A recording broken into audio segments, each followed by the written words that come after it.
Welcome to EPG Padshala. I am Professor Mala Pandurang and I belong to Dr. BMN College of Home Science, which is affiliated to SNDT Women's University. Today I am going to walk you through the module on Indian languages and literatures in the diaspora. This is a very interesting module because we tend to assume that most of the literature that is produced from the Indian diaspora has been written in English.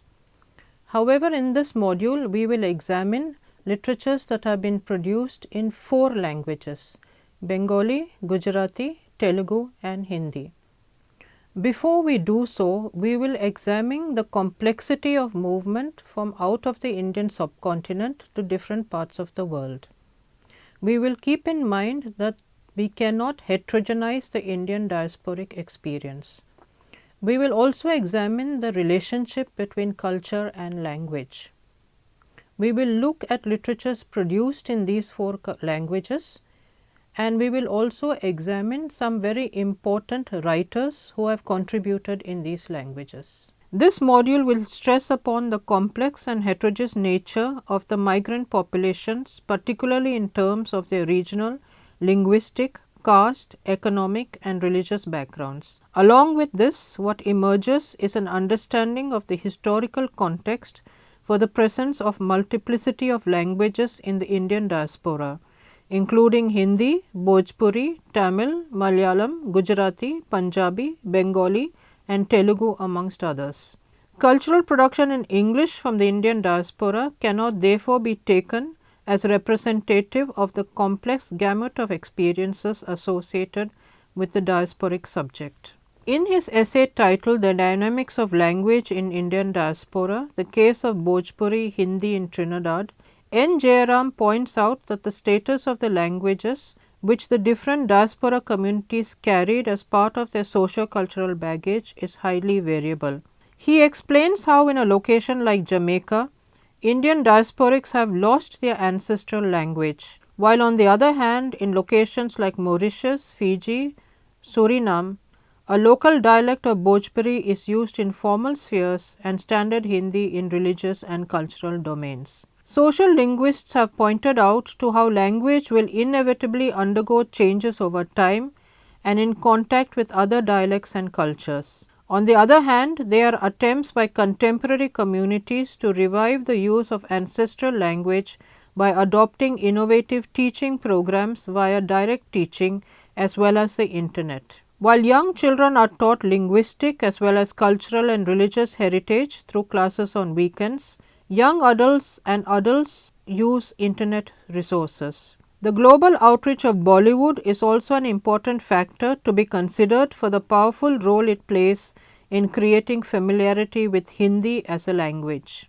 In this module, we will examine certain general aspects of reproduction of the diaspora experience in Indian language and literatures. It is crucial to keep in mind that the early migrants who went as indentured labourers were illiterate and not well versed with the use of written narratives.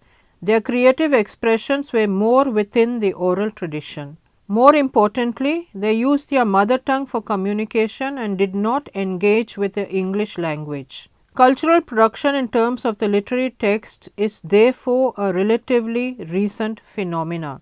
Migrants through a generational spectrum have had to negotiate with issues of assimilation and integration, and this process of negotiation gets reflected through different modes of cultural production.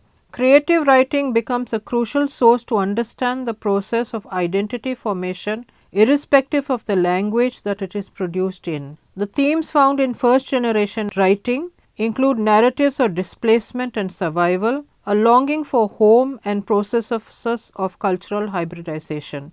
Writing of the next generation takes up issues of in-betweenness and negotiating racial, cultural and ethnic divides in the host society. A recurrent concern among the diasporics is the need to retain the mother tongue, as the loss of language is associated with the loss of cultural roots. An interesting technological emergence is the availability of a range of Indian languages on the internet, which now provides an easy platform for communication among diasporics in their native languages, and also the opportunity for promulgating the use of these languages among beginners. While it is not possible here to examine the entire gamut of writing in regional languages of the Indian diaspora in totality, this module will present a brief overview of writings in 4 main languages, namely Bengali, Telugu, Gujarati and Hindi. You will be made familiar with the works of well-known writers from these languages and the themes they have written on, so that you may explore their works in detail should you wish to do so. Let us start with writing in Bengali from the diaspora. Writers from both India and Bangladesh who speak and creatively engage with Bangla Bhasha in the diaspora are growing in numbers, particularly in the United Kingdom, United States and Canada. Most of this writing circulates within the diaspora or is confined to the Bengali speaking population in India and Bangladesh. Two of the main reasons for its limited reach are the paucity of translations available from Bangla to English and other languages, and the resistance of the publishing industry to buy translation rights for the regional language writing. Fortunately, with the internet revolution, a considerable amount of writing in Bangla from the various diasporas is available today. From the early 18th century onwards, privileged Bengali men have been travelling abroad. The Bengal Renaissance prompted a lot of elite Bengalis to undertake perilous journeys across the seas. Raja Ram Mohan Roy, Dwarkanath Tagore, Michael Madhusudan Dutt, Rabindranath Tagore and many of his contemporaries were sent by their families to England to study law, medicine or in order to prepare for and take the civil service exam. They wrote of their experiences abroad and documented their lives as Prabashi, one who lives away from home. These writings can be considered as the first diasporic accounts in Bengali language. Rabindranath Tagore's Europe, Prabashi Patra, Letters from Europe, first published in the magazine Bharati as letters and then in 1881 as a book, is a fine account of English social life in the second half of the 19th century. The first diasporic Bengali text written by a woman was a travel book first published in 1885, written by Krishna Babani Das. She had accompanied her husband Debendranath Das to England in 1882 and stayed for 8 years minutely observing Victorian society and later compiling her experiences in the volume A Bengali Lady in England, published in 1885. The migration of Bengalis from West Bengal and what is today Bangladesh has continued unabated ever since. Today the Bengali diaspora is spread across several countries and many continents. The diaspora is diverse in terms of class, caste and culture. Some of the notable contemporary diasporic writers writing in Bangla who are widely read in West Bengal and Bangladesh and are from United Kingdom and the United States of America. Prominent among them are Ghulam Murshid, Abdul Ghaffar Chowdhury from United Kingdom, Dilara Hashim, Alolika Mukhopadhyay from United States. One of the first writers from the Bengali diaspora writing in Bangla who consciously crafts a diasporic sensibility is Ketki Kushari Dyson. Dyson is a prolific bilingual poet, critic, essayist, playwright, columnist, novel and translator. Her first novel, Noton Noton Pairaguli, translated These Crested Pigeons, is based on the letters and diary entries of a Bengali woman in Britain. Her subsequent publications include the following in translation, In Search of Rabindranath and Victoria Ocampo, which is an exploration of Rabindranath Tagore's relationship with the Argentinian writer Vittoria Ocampo. In this work, she traverses the inner and creative worlds of two famous writers of the post-Tagore era, Jipananda Das and Buddhadeva Bose. Parallel to this is an exploration of British working class and middle class lives in the 20th century through the letters received by Honor Pope and the autobiography of Margaret Clark. Dyson's writings point to the fact that cultural interconnectedness and the ability to transculturate are the hallmarks of Bengali diaspora. Diasporic writing in Bangla is increasingly garnering a lot of critical attention. Apart from publications of established authors, magazines like Agrobeach, bilingual magazine Bangla Journal from Toronto, and many others in different parts of the world have also been a source of contemporary diasporic creative output. Most of the writing is representative of the middle-class professional diaspora and often concerned with the negotiation of straddling two worlds and their multiple attachments with a transnational community. A lot of the writing also makes use of certain English words to convey a sense of diasporic identity and social hierarchy. Bangla writing from the diaspora thus embraces several moments of modernity: displacement from and nostalgia for a homeland, ease of transition to the hostland as transnational subjects, interminable mixing and hybridization of cultural and people, easy connectedness to homeland and deep engagement with the hostland, cultural claim of belonging and negotiating ethnic identity in a furiously shrinking yet intensely fractured world. We will now come to the section where we will look at writing in Telugu from the diaspora. Though Telugu is primarily spoken in Andhra Pradesh and the Telangana states, parts of Tamil Nadu, Maharashtra, Karnataka, Orissa and Jharkhand also have Telugu speaking people.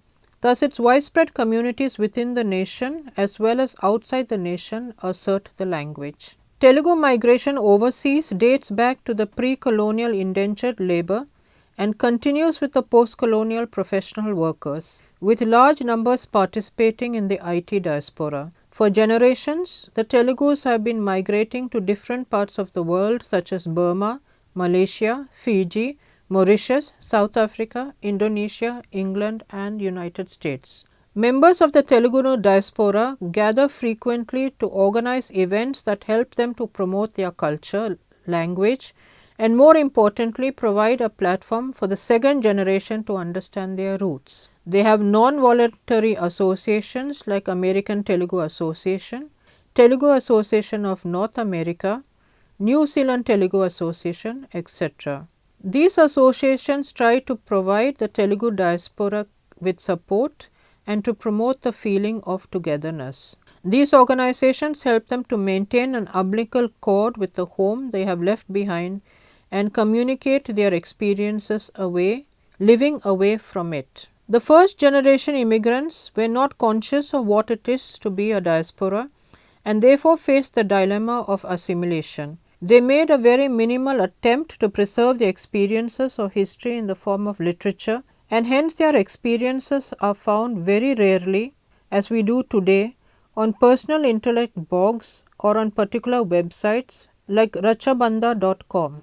A few rare gems are available in Andhra Jyoti, a reputed journal in India. These works were a rare treasure because they give us a direct insight into the lives of diasporic Telugus, which if left unnoticed would have gone unrecorded. Dr. Vanguri Chiten Raj, with the objective of enriching the language and literature of the Telugu people, started the Vanguri Foundation in Houston in 1994. The foundation stands as a pioneering establishment to this day, organizing events and literary symposiums all around the world every consecutive year to promote the Telugu language, literature, and especially to reach the future generations, providing them a link to their identities. In the last 20 years, the foundation has brought out 40 publications that include 11 volumes of America Telugu Kantanika, a collection of Telugu short stories written by various writers living in America and around the globe. Most of the writers in the United States of America are not from just an academic background. They include doctors, engineers and entrepreneurs, and also housewives who are making an attempt to embellish the Telugu language through the literary narrative. Creative writers take up the themes that mostly deal with the conflicts of first and second generation values, dislocation, nostalgia, survival, and the fight for an identity, as in Radhika Nori's Viluvalu or Values. Racial discrimination, New World customs, conflicts of the marriage system, or some of the themes in Radhika Nori's Vidina Nidalu or Vanished Shadows. Chimata Karmala's Namarupalu or Identity delves into the diasporic's long-standing hope to get back to India at any point of their lives. The fear of losing one's language in a foreign land crops up in one way or the other. Some write about the experiences back in India and Indian society. Though most of the works deal with fictional writers, they reflect the reality of the diasporic people in the concerned countries. Nidadavolu Malati, is another important writer worth mentioning about at this point of time. She is unique from the others as she makes an attempt to write both in Telugu and in English. She was a writer even before her migration to the United States. In addition, she translates Telugu diasporic works into English with an effort to give them global recognition. Most of the works written by the diasporic writers and their translations are available on her official website www.tulika.net with a hope to reach a wide audience. Our next section is on writing in Gujarati from the diaspora. Settled in more than 44 countries, the Gujarati diaspora community today forms 1/3 of the population of the global Indian diaspora. Although the community has a history of being involved in trade and commerce for more than 2000 years, there are not many early diasporic texts relating the experiences of Gujarati speaking migrants. Gujarati speaking traders played an important role in the promotion of trade in East Africa and interacted closely with the local populace, and one of the interesting rare publications is Swahili Bhasha no Vyakaram, the Swahili grammar, which was written in 1891 by Aladina Samji Lalani, a Koja merchant based at Zanzibar for the benefit of all sorts of Gujaratis, particularly the newcomers in Zanzibar. The early part of the 20th century saw the emergence of Gujarati newspapers in East Africa and South Africa, focusing mainly on nationalistic feelings among the diaspora. Indian Opinion, a newspaper started by Mahatma Gandhi and others in 1903, worked towards bringing various Gujarati as well as Indian communities together. The newspaper provided a platform to the diaspora to voice their feelings against British imperialist rule in India. Many other newspapers such as Tanganyika Opinion, Tanganyika Herald and others were published in 1920s and thereafter. They promoted nationalist sentiments and the concept of a greater India. Thus, one may consider Mahatma Gandhi to be a cultural activist who initiated the Gujarati diaspora writing for an ideological cause. After Mahatma Gandhi returned to India from South Africa, Pranshankar Someshwar Joshi, a school teacher in Johannesburg, contributed extensively to the Indian Opinion. His articles and books voiced the plight of victims of racial discrimination and social justice. Copies of his book were burnt and subsequently banned by the Censor Board of South Africa. By 1950s, large number of Gujarati newspapers and magazines were published in South Africa and countries of East Africa. The writers who contributed to these publications included the African-born second-generation diasporics as well as new migrants from India. Most contributors preferred to write on the theme of Indian rural life and the importance of moral, religious and spiritual values in human life. It is important to note that during the same period, Uma Shankar Jokharkar, a cultural activist from Johannesburg, wrote an interesting piece, The Gujarati Language, Its Usage and Conservation, which argued how English as a colonizer's language had started having its hold on the second and third generation of Gujarati speakers. After the East African countries of Tanzania, Uganda and Kenya attained independence in 1960s, the political instability therein compelled Gujaratis to relocate mainly to the UK as well as to Canada and the United States. The World Directory of Minorities and Indigenous People notes that between 1968 and 1974, over 70,000 Kenyan and Ugandan Asians arrived in Britain, a majority of them were Gujaratis. Bhanushankar Odawach Vyas is considered to be a pioneer among the Gujarati diaspora writers in UK. His novels have been serialized in Asmita, a literary magazine published by Gujarati Literary Academy. It narrates the psychological experiences of an old couple who take shelter in the house of the protagonist of the novel. Among Gujarati writers in USA, Panna Naik addresses the issues of feminist concerns as well as diasporic themes in her writing. Her collections of lyrical poems, Pravesh, Philadelphia, Videshini, are among many others. Videshini are the reflections of a confessional poet. The poems in Videshini bring out the plight of a woman trying to negotiate between the two worlds, the one she has left and the one she has entered. Pravesh, the title of Naik's maiden collection of poems, means entry. The poem voices our apprehension of entering into two unknown terrains, America and the world of poetry.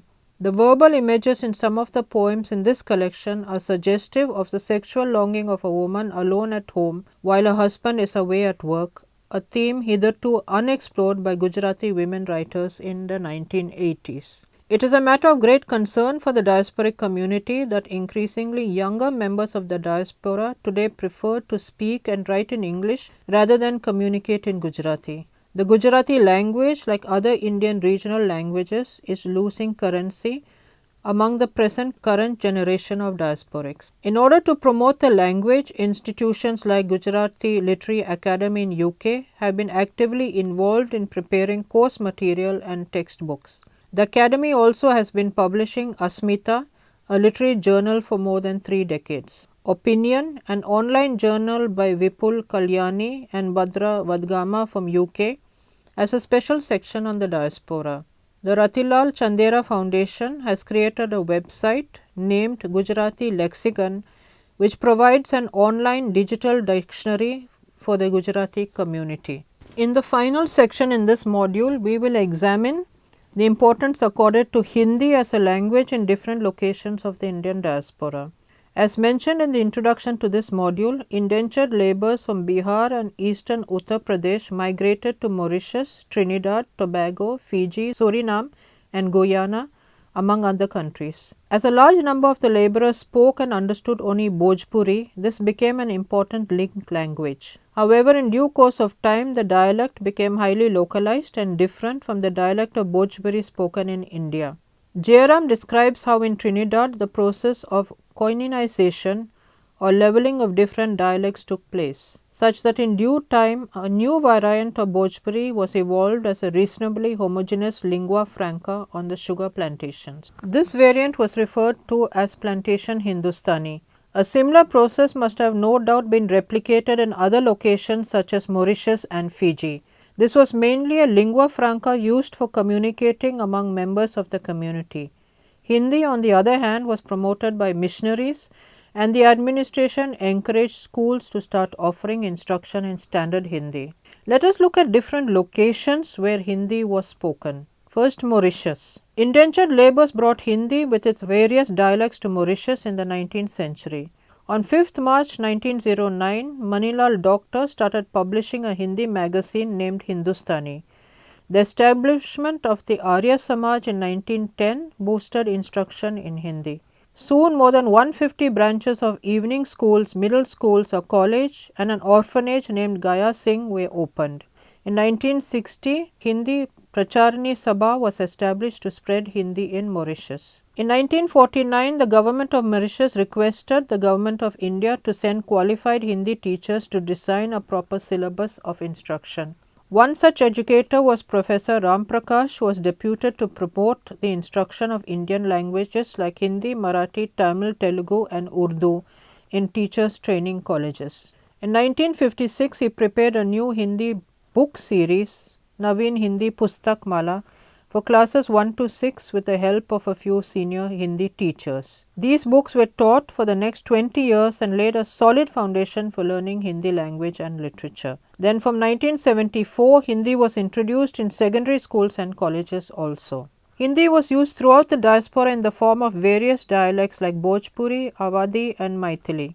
The large number of these migrants used Bhojpuri and hence Bhojpuri became associated with the identity of these immigrants. In 1982, Sarita Bodu established the Mauritius Bhojpuri Institution with the objective of reviving Bhojpuri language and traditions. However, except for some early writings, all the important writings by Mauritian writers are in Hindi and not in the Bhojpuri language. Major creative writers of Mauritius have opted to write in Hindi and not in Bhojpuri so that they can reach a wider audience worldwide. Poetry, novels, short stories and essays have been given priority over other genres. Abhimanyu Unut is a writer who has achieved accolades for his writing in Hindi.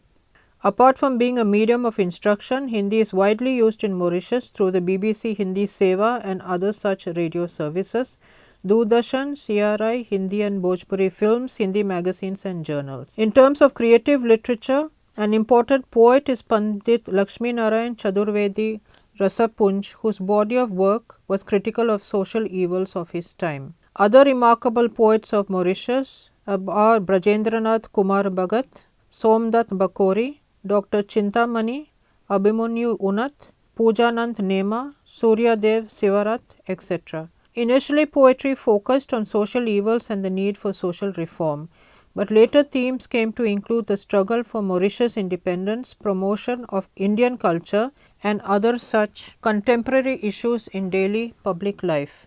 The first Hindi novel published in Mauritius was Paila Kadam by Krishnalal Bihari in 1960. Let us briefly look at three other locations. First, Suriname. Early publications in Hindi can be traced back to around 1918, wherein religious workers used to distribute handwritten pamphlets for religious gatherings. After 1940, workers of Arya Samaj promoted the use of Hindi language and literature. These books and magazines were initially handwritten in Hindi and then cyclo-styled. Important writers from Suriname include Pandit Lakshmi Prasad Baldev, Munshi Rahman Khan, and Babu Chandramohan Ranjit Singh. Two Hindi magazines named Prakash and Vikas have also been published in Hindi from Suriname. Next, Fiji. Fiji is a small country situated in the Pacific Ocean. Around half of the population of Fiji is Indian. These Indians came here on contract from Uttar Pradesh and Bihar in 19th century and spoke Awadhi, Maithili and Bhojpuri dialects. Hindi is taught in Fiji from 1st to 10th standards. Other than this, Hindi is also taught at the University of the South Pacific, teachers training colleges, etc. Important Hindi writers from Fiji include Pandit Kamla Prasad Mishra, Pandit Amichand Vidyalankar, Pandit Ramachandra, Shivdat Sharma, etc.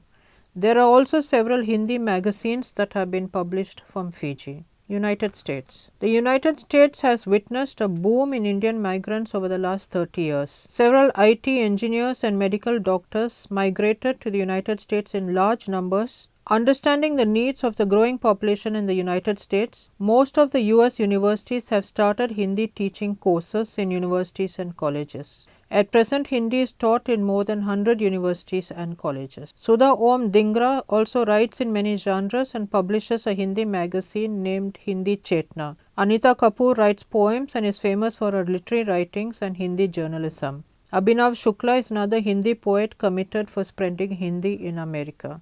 Great Britain. Like the United States, Great Britain also has many Hindi writers who contribute in different forms in Hindi literature. Indian Hindi writers living in Britain are Satyendranath Srivastava, Tejindra Sharma, Kavita, Divya Mathur, Kailash Budhwar, Archana Payuli to name a few. Hindi is also used in the Gulf countries. We have writers there such as Krishna Bihari, who lives in Abu Dhabi, who writes poems, stories and novels and publishes a literary Hindi magazine named Nikat. Purnima Verma lives in the UAE and has been hosting 2 Hindi literary portals. Saran Gai runs a Hindi blog from Canada which publishes his poetry and prose along with other writers. You may wish to visit the sites mentioned in the module to find out the range of topics that are discussed and explored creatively through these online forums. I am sure that you agree that this has been a very interesting module from the perspective of the sociology of the Indian diaspora. We tend to mainly regard what is written in English as mainstream writing and tend to look at what is written as English as our source for information. This module has attempted to demonstrate that there is rich vast of information that is available in the regional languages. Regional literatures and languages have had a long history in the Indian diaspora, and what has been presented to you in the module is only the tip of the iceberg. We have touched upon only 4 languages in order to give you an idea of what you can explore further. You may, for example, want to look at Tamil writing from the Indian diaspora. That is another possibility. There are several sites and links given in the module, which I am sure if you follow will throw up a very, very vast treasure of information that will help you to understand the whole gamut of experiences of the diaspora much better. Thank you.